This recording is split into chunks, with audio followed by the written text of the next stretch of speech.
For 6 long years, I carried the weight of my parents' home on my shoulders, believing that every wire transfer was more than money. It was love, it was family, it was proof that I belonged.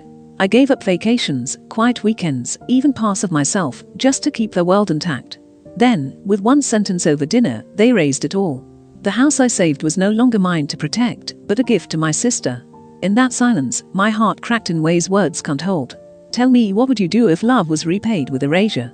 If you feel the ache in this story, a gentle like or subscribe is all it takes to stay close. You once believed that sacrifice had weight, that every quiet gesture, every dollar wired across the country, would build a bond that could never be broken. 6 years of steady transfers, each labeled with love, each one a silent promise that your parents would never know the sting of foreclosure. In your heart, those payments weren't just money. They were nights you skipped sleep, weekends you traded for work, vacations postponed and dreams deferred. You told yourself it was worth it because home wasn't only walls and windows. It was memory. It was belonging. It was family. And tell me, if you had been in my place, would you have done the same? The house itself wasn't remarkable. 3 bedrooms tucked into quiet Seattle street, the kind of place where mailboxes leaned a little, porches sagged with age, and neighbors nodded politely without ever prying too deeply. Yet to me, it was more than a structure. It held the echoes of scraped knees, of school projects spread across the dining table, of laughter that once came easily before life grew heavy. To lose it would have felt like erasing my own childhood. So, when the phone call came, the one where my father's voice cracked under the weight of pride, swallowed whole, I stepped in without hesitation. He had just lost his job. 3 decades on the road, truck driving across the Pacific Northwest, undone by automation and cheaper routes overseas. My mother tried to pick up more hours at the store, but her part-time shifts could never carry a family. Bills piled high, and for the first time, my father sounded afraid. "We're drowning here," close quote, he whispered, gravel in his throat. In that moment, I could picture him at the kitchen table, staring at envelopes stacked like accusations. Without pausing, I told him not to worry. I'd send what they needed. And I did. That first $2,800 transfer went out the very next morning. It was supposed to be temporary. Just until he found work. But weeks turned into months. Months bled into years. And every first of the month, like clockwork, my account dipped again. 6 years, nearly $170,000, money that could have built my future, invested in my dreams, or secured a different life. Instead, it kept the lights on in a house 3,000 miles away. Sometimes I wondered, do people even realize the cost of loyalty when it means burying your own life? If you've ever been in that place, hit like or subscribe just as a quiet way of saying, yes, I understand this kind of weight. At first, the gratitude seemed enough. My mother would hug me tight when I visited, whispering, "You're a godsend." My father's thanks were quieter, muttered over coffee, but I clung to them anyway. Yet beneath it all, a pattern grew clearer. Because while I carried the load, my sister carried nothing at all. Lauren drifted. From job to job, from boyfriend to boyfriend, from one half-hearted attempt at responsibility to another. Community college lasted a semester. Retail jobs fizzled in weeks. When she returned home at 25 after another breakup, my parents cleared the spare room like it was a royal suite, charging her rent so low it wouldn't have covered groceries. I said nothing, convincing myself that blood outweighed fairness. But deep down, resentment grew. Because while my shoulders bore the weight of survival, hers were free to carry whims and indulgence. Honestly, does anyone else find it both shocking and fascinating when families protect one child so fiercely, while another is left to sacrifice everything? Still, I remained silent. I worked. I saved. I wired the money and built my career in Boston, climbing from analyst to manager, my name on campaigns that shaped brands. I bought a small vacation cottage on Cape Cod, a place meant for rest, though I rarely allowed myself to use it. I was steady, reliable, the one everyone turned to without question. Then came Derek. He arrived like a storm in a pressed suit, the kind of man who rolled up in a gleaming car that didn't quite fit the modest neighborhood.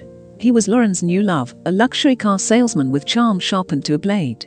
At family dinners, he filled the air with boasts about commissions, about wealthy clients, about status symbols wrapped in steel. My parents leaned forward, eyes bright with admiration. My mother's fork hovered midair, my father nodded like he was listening to gospel. I smiled politely, though unease called in my chest.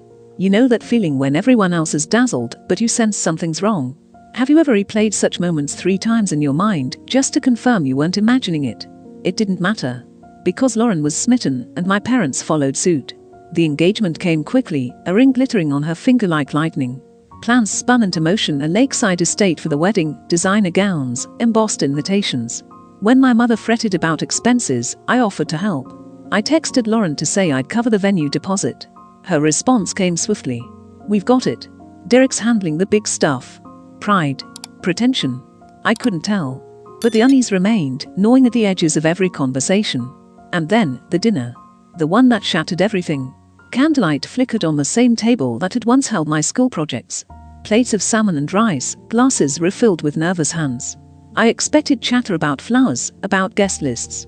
Instead, my father set his fork down, and my mother's voice wavered as she spoke. "We're gifting you the house, Lauren. Deed and all, as your wedding present." The room went silent. Forks froze mid-air. Lauren squealed, hugging them both like she had won a prize. But I sat still, the air heavy in my lungs. "The house. The one I paid for. The one I saved." I said it aloud, slowly, almost as if speaking it might change the reality. "The house I've been paying the mortgage on for 6 years." My father shifted. "That was help, Quinn. Support in a pinch. Not a claim. Lauren and her future need a start." My mother twisted her napkin, her words soft but sharp. "It's meaningful, honey. A mother's dream for her daughter. Roots, not rent." Lauren leaned back, her smile smug. "See? It's family legacy. You've got your Boston life. I need this." Something cracked. I felt grief before anger, as if years of sacrifice had been erased in an instant. Not forgotten. Not overlooked. Erased. I pushed my chair back, voice steady but shaking underneath. Those payments weren't charity. They were years of my life, dreams I set aside, sacrifices you never saw. And now you hand it away like I was never here. My father's jaw clenched. "Watch your tone. Blood doesn't keep score like that." But deep inside, I knew it always had. That night, drizzle slipped the driveway as I left, keys clenched in my fist. I opened my banking app in the car and cancelled the transfer. For the first time in 6 years, no money would leave my account on the 1st of the month. One by one, I blocked the numbers. If they wanted to erase me, then I would answer with silence. And tell me, if you were in my place, would you have had the courage to draw that line? Walking away from that dinner, the drizzle on the pavement felt heavier than rain. Each drop seemed to echo the years I had poured into saving that home, and now the weight of it clung to me like a second skin. Inside the car, with the glow of the dashboard washing over my hands, I opened my banking app. Cancel. One button, and 6 years of sacrifice ended. The silence that followed was strange, liberating and terrifying at once. For the first time in years, I wasn't tied to their survival. Yet in that silence, I asked myself, what would you do if the people you trusted most suddenly erased you with a single decision? The weeks after blurred into a rhythm of work in Boston. Campaign pitches, client dinners, endless meetings, yet none of it dulled the echo of that night. Behind every smile, behind every deal closed, lingered the same thought. They had given away the house.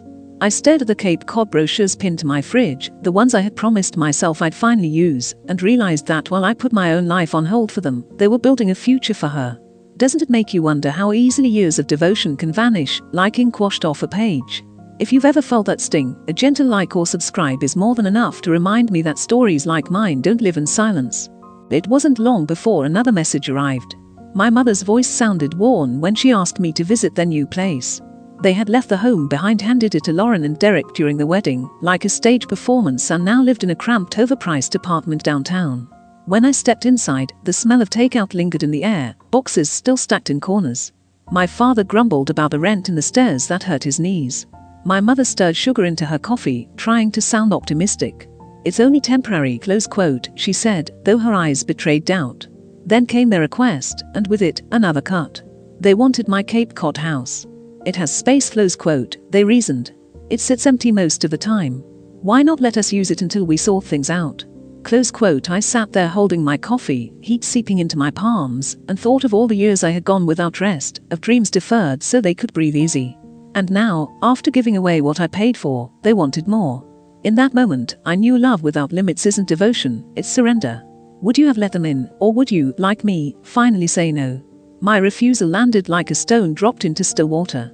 The ripples were immediate, sharp. My father's face flushed, his words turned bitter, and in a surge of anger, his hand struck me across the face. The sound cracked through the room, but the deeper pain was knowing he chose violence over acknowledgement. I ask you, have you ever stood in front of someone who cherished you, only to realize they would rather wound you than admit they were wrong? That moment seared itself into me more deeply than any physical pain ever could. I left that apartment in silence, the streets blurring as headlights passed by. By the time I reached my car, my phone buzzed with a message from Lauren. The subject line read, family in crisis. She had written to relatives and neighbors, claiming I had abandoned our parents, that I had turned my back on family, that I was cruel. Every line twisted the truth until I barely recognized my own reflection in her words. Isn't it terrifying when lies travel faster than truth, when the story you lived is rewritten without you? 2 weeks later, the blow became heavier. A call from a Seattle officer. My parents had filed a complaint alleging fraud, accusing me of tricking them with mortgage documents I never even touched. My carry-on slid to the airport floor as the words sank in. Fraud? Me? For saving them? The disbelief was so sharp it hollowed me out. Tell me honestly, what would you feel if the people you carried for years turned around and tried to paint you as a criminal? That night, I dialed Sophie, the only friend who had never wavered. Her voice steadied me. Start with the facts, close quote, she said. Build your wall before they strike again. And so I did. 6 years of transfers, each one labeled mortgage assistance. Screenshots of my father's pleas, my mother's gratitude. Emails that captured every sacrifice. One by one, I built my defense, each piece both proof and wound.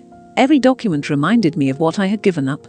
Company galas skipped, trips I never took, holidays spent alone with spreadsheets instead of loved ones. And as I stared at the mountain of evidence, I asked myself, if it were you, would you have the strength to keep going, or would you collapse under the weight of betrayal? The day of the legal meeting, I walked into the conference room with my head held high. On the other side of the table sat my parents, Lauren and Derek, his charm now dimmed by deadlines etched across his face. The lawyer tried to twist the narrative, but when my files hit the table, silence fell. 6 years of sacrifice laid bare, undeniable. County records showing the house transferred straight to Lauren, not to me. Emails where my parents thanked me, proof that every payment was help, not ownership. And for the first time, I saw something flicker in their eyes, not triumph, not even shame, but recognition that the truth had finally outshone their story. Sitting there, with their silence echoing louder than words, I felt something rare. Not revenge, not victory. Clarity. The clarity that sometimes drawing a line isn't cruelty, it's survival. And as I share this with you, I can't help but wonder. If your own family pushed you this far, would you have had the courage to defend yourself? If this story makes you stop and breathe, then perhaps a like or subscribe is not just a button, it's a quiet way of saying, I understand. I see you. The conference room that day smelled faintly of polished wood and stale coffee, the kind of scent that clings to moments you never forget. Across from me sat my parents, my sister Lauren, and Derek, her husband, whose bravado seemed smaller now, as if weighed down by truths no suit could hide. The lawyer shuffled papers, his tone confident at first, as though twisting the story would erase years of evidence. But the moment my files spread across the table, bank transfers, emails, notes written in their own hands, the room changed. 6 years of sacrifice lay visible under fluorescent light. Not speculation, not memory, but proof. Proof that every payment had been labeled clearly as mortgage assistance. Proof that each transfer carried a timestamp, often accompanied by a text from my mother. You saved us again, thank you. Proof that my father had written. My parents shifted in their chairs. My mother's fingers twisted her purse strap until it nearly snapped. My father kept his gaze fixed on the table, as though staring at the wood might hide him from the truth staring back. Lauren tapped her ring against the edge of her glass, eyes darting between me and Derek, who sat frozen, sweat beading on his forehead. The lawyer cleared his throat, trying to spin the conversation. This is not about money. This is about emotional distress, about abandonment, but his words faltered when my attorney pushed forward the county records. The deed that showed, in black and white, the transfer of the house directly into Lauren's name, not mine. My name was never on it. There was no fraud, no trickery, no deception. Only my parents' choice to give away what I had paid for. For the first time in months, I felt the balance of truth tilt back toward me. Yet the moment wasn't triumphant. It was hollow, like standing at the edge of a cliff and realizing you survived the fall, but the ground beneath is forever changed. I looked at my parents, at the lines carved deeper in their faces by years of worry, at the shame flickering in their eyes, and I wondered if this was what love had been reduced to. Legal arguments, silence, and avoidance.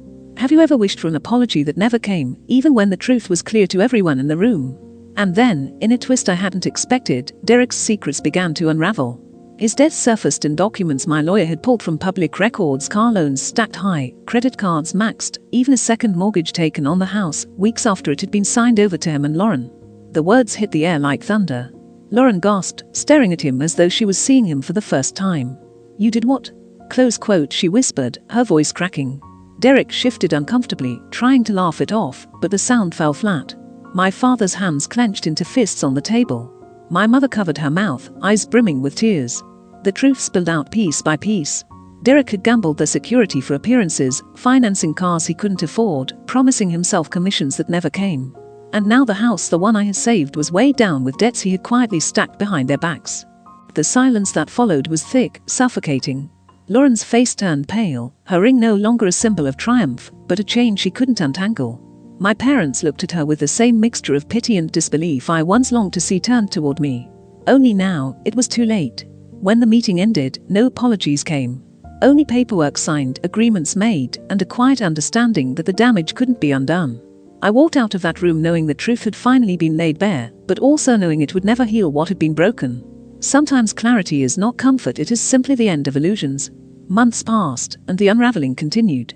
Lauren filed for divorce before spring, citing deceit and betrayal. Derek's dealership severed ties with him, his debts dragged him into hearings, and whispers spread quickly through the community he had once tried to impress. By summer, the house was gone too, foreclosed when the bank reclaimed what Derek had mortgaged away. Boxes littered the driveway, memories packed into cardboard as reality caught up to fantasy. As for my parents, they stumbled further into hardship.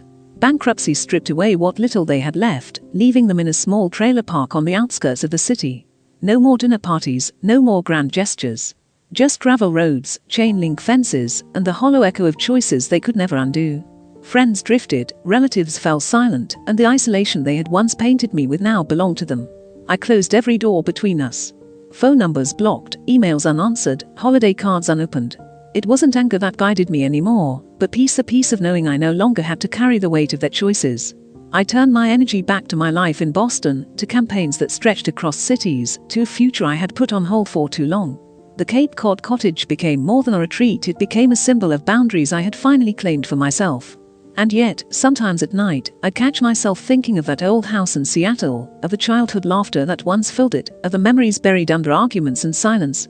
Love, after all, doesn't disappear just because it is mishandled.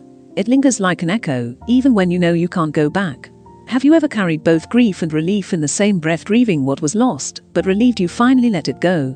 By the time the seasons turned, the family I once thought unbreakable had scattered like leaves in the wind. Lauren, who had once boasted about building her future in that house, now stood among cardboard boxes outside a courthouse, her ring finger bare, her eyes hollow. Derek had disappeared into the wreckage of his debts, leaving behind nothing but unpaid bills and promises that turned to smoke. My parents, too, had vanished from the center of every gathering. The voices that once filled living rooms with certainty were now reduced to whispers behind closed trailer doors. I watched it unfold from afar, no longer part of their orbit, but unable to fully sever the ties memory had stitched into me. Late at night, I sometimes pictured my mother standing in that trailer kitchen, stirring sugar into her coffee the way she always did, only now with silence pressing heavy around her. I imagined my father, once proud and unshaken, sitting with shoulders bent, the weight of choices finally resting on him instead of me. And in those imagined moments, I wonder, does regret feel heavier when it arrives too late, when the person you once leaned on no longer answers your call? Yet even with those thoughts, I didn't reach out. Boundaries, I had learned, are built not from cruelty but from survival. For too long I had carried their burdens like my own shadow. To step back now wasn't abandonment. It was finally breathing. Still, the echoes of the past didn't fade easily. Sometimes I'd wake in the quiet hours, hearing in my mind the clink of silverware at that dinner, the moment they announced the house was gone. Memory has a way of repeating itself, doesn't it, especially the moments that broke you. Boston became more than just a city of work. It became the place where I rebuilt myself. I pour my energy into projects, into friendships, into weekends at Cape Cod where I finally allowed myself to walk the shoreline without guilt. I found pieces of joy I had long postponed, painting again, running through morning fog, even laughing freely without the weight of obligation pulling me back. And with each step, I realized something profound. Family can shape you, but they don't have to define the entirety of your life. One autumn afternoon, as golden leaves scattered across the Charles River, Sophie asked me if I ever thought about reconciliation. The word lingered between us, heavy and tempting. Could I? Should I? I stared at the ripples on the water, unsure whether they looked more like beginnings or endings. Part of me still longed for the sound of my mother's voice calling me godsend, Flo's quote, for my father's quiet nods of gratitude, for a sister who might have once stood beside me instead of against me. That longing lived in me like an ember, faint but stubborn, refusing to die. But the reality was harsher. Trust, once shattered, does not rebuild with words alone. Would you ever let the same hands that broke you hold your heart again? Or would you keep the distance, even if it meant longing for what once was? In that moment, I realized forgiveness and reconciliation are not the same road. Forgiveness, I could give freely.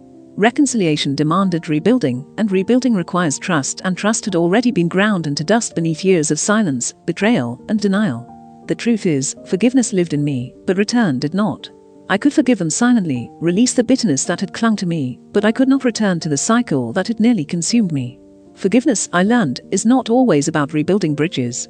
Sometimes it's about closing the gate gently and walking your own road without anger.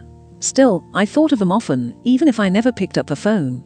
I pictured my mother in the trailer park kitchen, the way she always stirred sugar into her coffee like it was a ritual, her hands trembling just slightly with age. I imagined my father's shoulders bent forward as he sat at a small table, the weight of choices finally resting on him instead of me. And sometimes I thought of Lauren, whose laughter used to ring in our shared bedroom when we were children, long before debts and disappointments turned us into adversaries. Memory is cruel that way, it lets you remember the light even when all you see now is shadow. Have you ever wished you could freeze time, go back to when love was simple, before pride and mistakes rewrote everything? The years passed, and fragments of their lives reached me like echoes through distant relatives. I heard that my parents aged quickly in that small trailer park, their health faltering, their world shrinking. I heard that Lauren drifted from job to job, never finding her footing, her ambition dimmed by a string of disappointments. There was no triumph in hearing it, only a quiet sadness, the kind you carry when you know the ending of a story long before the last page turns. I never gloated, never thought of it as justice. If anything, it reminded me of the fragility of all of us, how easily the pillars we think will stand forever can crumble when they are built on illusion. Through it all, I remained steady.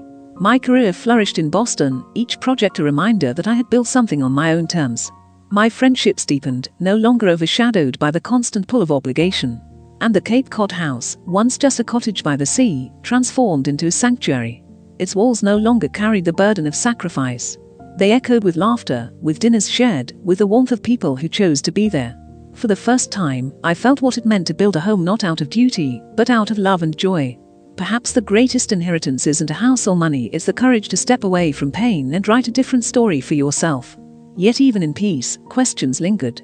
What is family, if not the people who shape your first understanding of love? They are the ones who teach you your first words, guide your first steps, and hold your hand when the world feels too big.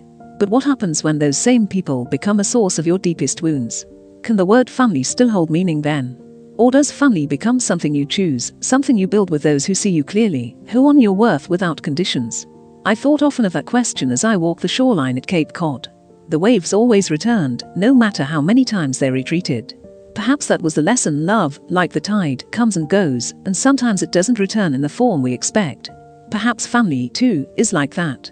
You cannot stop the tide from changing, but you can decide where to stand when it does.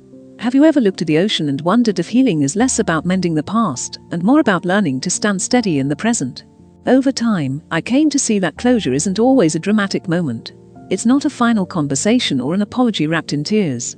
Sometimes closure is quiet. It's the silence of a phone that doesn't ring, the peace of a boundary held, the strength of knowing you no longer need validation from those who refuse to give it. Closure, I realized, is not given, it is created. And once you create it, the wounds stop bleeding, even if the scars remain. So I built my life on that truth. I traveled, I laughed, I discovered passions I had shelved for years. I found family not in blood, but in the people who showed up with constancy, who celebrated not what I gave, but who I was. And ever so often, when autumn painted Boston in gold and red, I would return to the Charles River and sit where Sophie and I once spoke of reconciliation. I'd watch the leaves scatter across the water, and instead of longing for what was lost, I'd whisper gratitude for what I had found. Because in the end, perhaps family is less about who you come from, and more about who you choose to walk beside. And maybe the truest reconciliation isn't with others at all, it's with yourself, with the parts of you that survive the storm and still believe in love, even if it comes in different forms. And so, as the seasons turn and the years move forward, I carry both grief and grace, loss and resilience. I no longer wait for apologies that may never come. Instead, I honor the story for what it is, a reminder that even in the breaking, we are given the chance to begin again. Sometimes, when I stand at the edge of the ocean, listening to the waves crash and retreat, I think about the house in Seattle, the one that held my childhood, the one that became the battlefield of loyalty and betrayal. It no longer belongs to any of us, just a structure passed to strangers who know nothing of the laughter or the silence it once held. And maybe that's fitting. Because the house, like the past, cannot be reclaimed, only remembered. So I let it go. Piece by piece, memory by memory, I let it drift like tide water pulling sand back into the sea. Not with bitterness, not with rage, but with a quiet acceptance that some stories end not with reconciliation, but with release. And maybe that's enough. Maybe survival, healing, and creating a life of your own is the truest form of closure. And as I stand in that truth, I can't help but wonder, if you were in my place, would you have chosen silence, or would you still chase an apology that may never come? Time has a way of softening sharp edges.